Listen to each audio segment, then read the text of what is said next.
helping the homeless who are exposed to COVID-19. Cincinnati now has more money to help do that after the federal government awarded the city more than $3 million through the Emergency Solutions Grant. Reporter Marielle Carbone has more on what this HUD grant means for response efforts.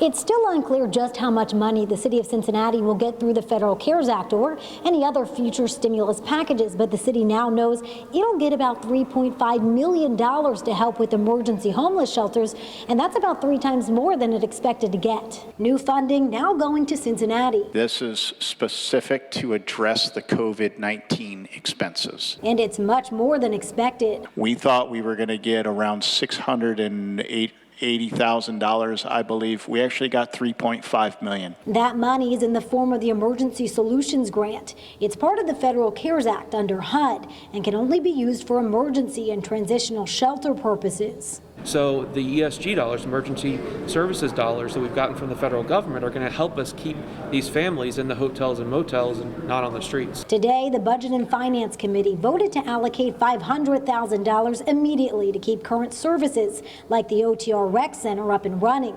The Rec Center is providing quarantine space for the homeless who show signs of COVID-19. The additional $3 million will be allocated later to help keep the homeless in hotels or motels, all while shelters are unable to meet social distancing requirements, plus other services related to sheltering.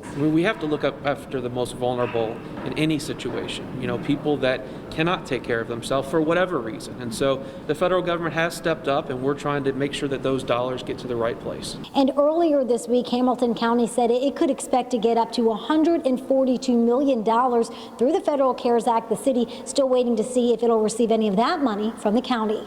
Reporting from City Hall, Marielle Carbone, WCPO 9 News.